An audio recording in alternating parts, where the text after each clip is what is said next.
nouvelle commission électorale en Côte d'Ivoire ne fait pas l'unanimité. Une ONG est montée au créneau pour décrier ce projet de loi qui, d'après elle, ne répond pas entièrement à l'exigence d'impartialité et d'indépendance.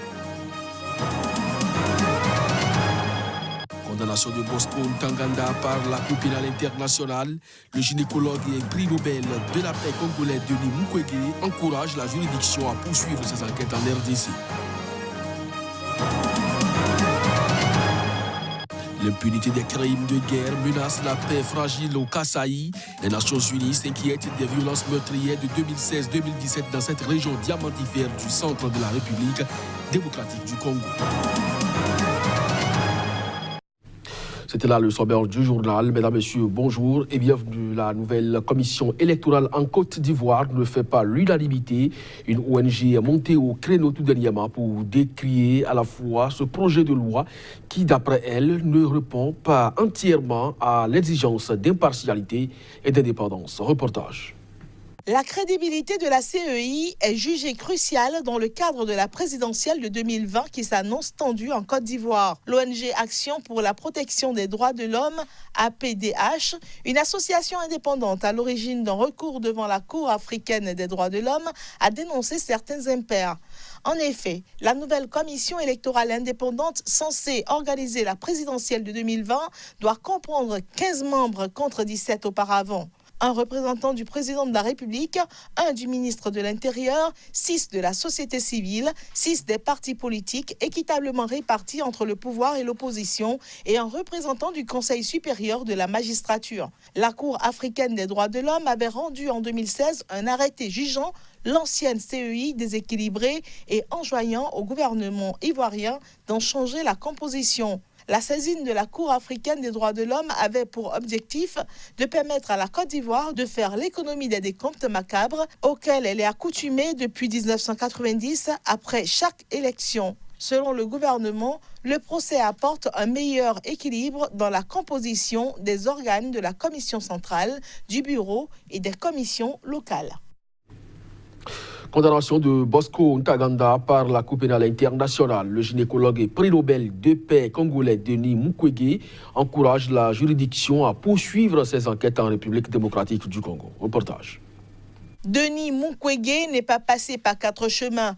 Le prix Nobel de la paix estime que la décision rendue à La Haye est un pas dans la bonne direction, même si ceci ne peut faire oublier que les instigateurs de l'instabilité dans la région des Grands Lacs et en RDC continuent d'occuper des fonctions dans des institutions et au sein des forces de sécurité de la défense.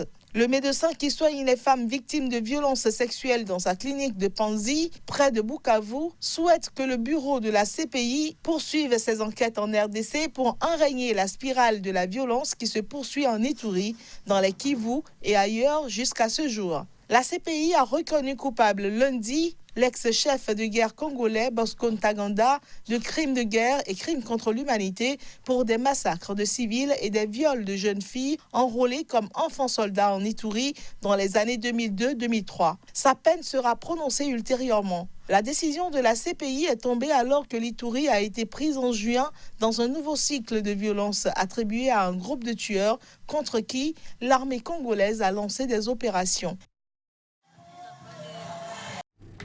On reste dans la région. L'impunité des crimes de guerre menace la paix fragile au Kasaï. Les Nations Unies s'inquiètent en effet des violences meurtrières de 2016-2017 dans cette région diamantifère du centre de la République démocratique du Congo.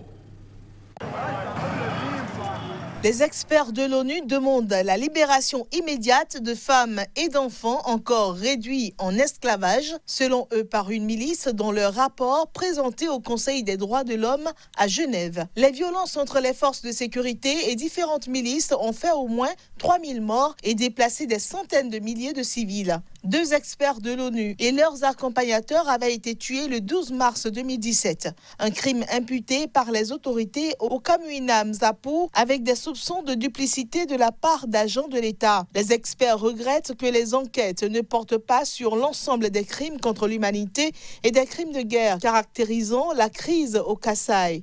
Les experts s'inquiètent du sort de femmes et d'enfants qui seraient encore soumis à des violences sexuelles et des travaux forcés par les Banamura, une milice rivale des Kamuina Nzapu. Le Kasaï, divisé en plusieurs provinces, a basculé dans la violence après la mort d'un chef coutumier Kamuina Nzapu, tué le 12 août 2016 par les forces de sécurité sous l'ex-président Joseph Kabila. L'investiture le 24 janvier du nouveau président Félix Tshisekedi, dont la famille est originaire du Kasaï, a suscité un mouvement de désarmement spontané et volontaire de miliciens. Mais les acquis de la transition politique sur la situation sécuritaire ont besoin d'être consolidés par une lutte sans concession contre l'impunité.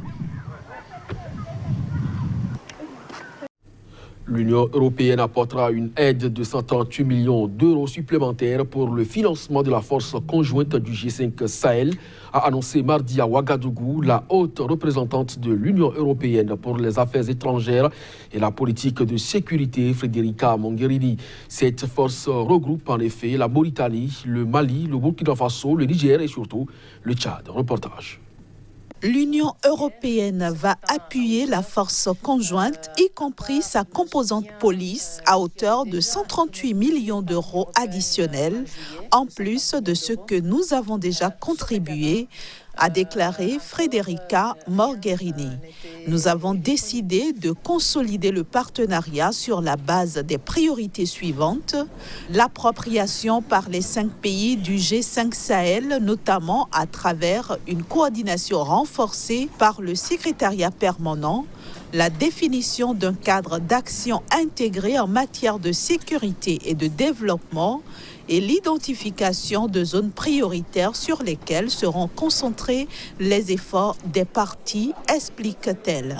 Les 2 parties ont également convenu d'innover dans les modalités de mise en œuvre de l'aide, tant dans le domaine de l'appui à la force conjointe que dans les actions de développement pour répondre rapidement aux attentes de la population, a-t-elle ajouté. Mogherini s'exprimait à l'issue d'une audience avec le président burkinabé Roch Marc Christian Kaboré, aux côtés des ministres des Affaires étrangères des pays membres du G5 Sahel réunis à Ouagadougou lors de la 5e réunion interministérielle. Selon un communiqué à l'issue de cette réunion, l'UE et le G5 Sahel ont, lors de ces travaux, réaffirmé leur détermination à œuvrer pour l'opérationnalisation de la force conjointe, y compris sa composante police, et la mise en œuvre du cadre de conformité des droits de l'homme et du droit international humanitaire. Les 2 parties ont réitéré leur volonté de tout mettre en œuvre pour améliorer la coordination entre la force conjointe, les forces de défense et de sécurité nationale et les partenaires internationaux. Parce qu'on a besoin de renforcer. La transmission du virus Ebola dans l'ouest de l'Ouganda, où 2 enfants sont décédés mi-juin de la fièvre hémorragique, est interrompue. L'information a été révélée de sources congolaises. Plus de précision à travers ces images.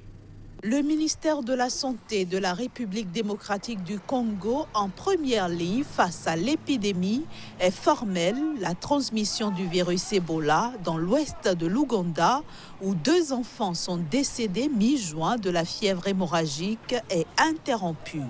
Le ministère de la Santé de la République d'Ouganda a annoncé que tous les contacts du cas index, un des 2 enfants décédés, ont terminé leur période de suivi obligatoire de 21 jours sans développer les signes de la maladie, a indiqué le ministère congolais de la Santé dans son bulletin quotidien.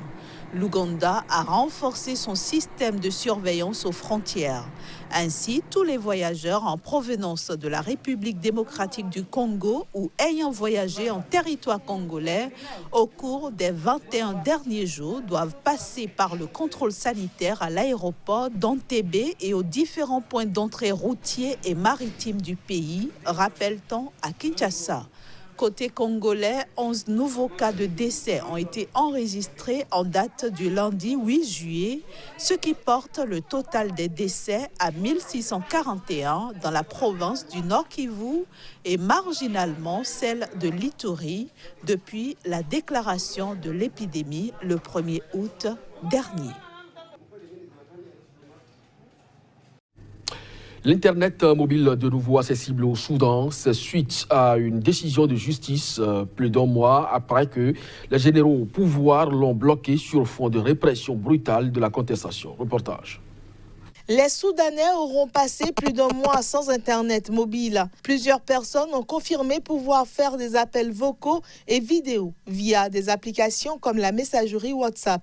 Le 3 juin, en effet, l'Internet mobile avait été coupé après la dispersion sanglante par des hommes armés en tenue militaire d'un sitting de manifestants devant le QG de l'armée à Khartoum. Des dizaines de manifestants ont été tués et des centaines d'autres blessés. Les lignes de connexion Internet terrestre avaient également été bloquées à travers le pays, ce que les utilisateurs ont présenté comme une tentative visant à enrayer les manifestations qui réclament le transfert du pouvoir aux civils depuis la destitution en avril du président Omar el-Béchir par l'armée.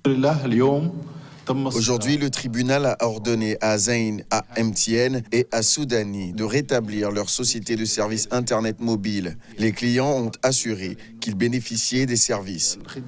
Depuis le début en décembre des manifestations, la contestation a réussi à mobiliser grâce en grande partie aux réseaux sociaux. L'avocat Abdelazim Al-Hassan a porté plainte contre le blocage d'Internet et un tribunal de Khartoum avait ordonné à l'opérateur Zen de rétablir le réseau sur son téléphone. Les lignes de connexion terrestre avaient été restaurées plusieurs jours après, mais l'accès à la 3G et 4G restait bloqué. Après des semaines de tension, le Conseil militaire et les chefs de la contestation se sont accordés vendredi sur une présidence alternée à la tête de la future instance qui dirigera le Soudan pendant 3 ans.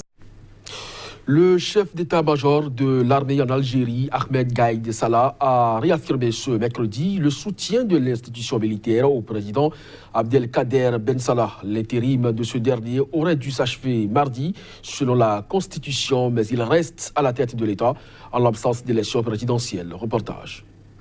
Le dernier message du chef de l'État constitue une approche raisonnable et sensée pour sortir le pays de sa crise, a dit le général Gaïd Salah dans un discours prononcé lors d'une cérémonie officielle et retranscrit par le ministère de la Défense. Autant que nous encourageons et soutenons son contenu, nous considérons sa démarche comme une des étapes importantes à franchir sur la voie de la résolution appropriée à cette crise, a-t-il ajouté. À ce titre, il a réitéré le soutien de l'armée de la tenue d'une présidentielle dans les plus brefs délais à travers l'adoption de la voie du dialogue national. Dans un discours à la nation le 6 juillet, Ben Salah a proposé l'élaboration d'un dialogue pour préparer le scrutin présidentiel dans lequel ni les autorités politiques ni l'armée ne seraient, selon lui, impliquées. Cette proposition n'a pas calmé les manifestants qui ont de nouveau défilé le lendemain dans les grandes villes du pays pour un 20e vendredi consécutif en réclamant le départ de tous les anciens fidèles du président déchu Abdelaziz Bouteflika. Dans son discours de mercredi, le général Gaïd Salah, qui est devenu l'homme fort du pays depuis la chute de Bouteflika, a explicitement mis en garde ceux qui cherchent à faire croire que l'Algérie n'est pas ou plus un état civil, en référence à l'un des slogans des manifestants. Tous les efforts qu'a consentis l'institution militaire jusque-là sont des efforts qui respectent essentiellement l'intérêt suprême de la patrie, a-t-il ajouté. À ce titre, l'armée considère que la prochaine présidentielle sera le premier fruit constitutionnel et légal devant apporter des solutions aux problèmes du pays. Ce sera donc tout pour cette édition. Merci à vous de nous avoir suivis. Très bonne journée accompagnée des programmes de SICA. À très bientôt.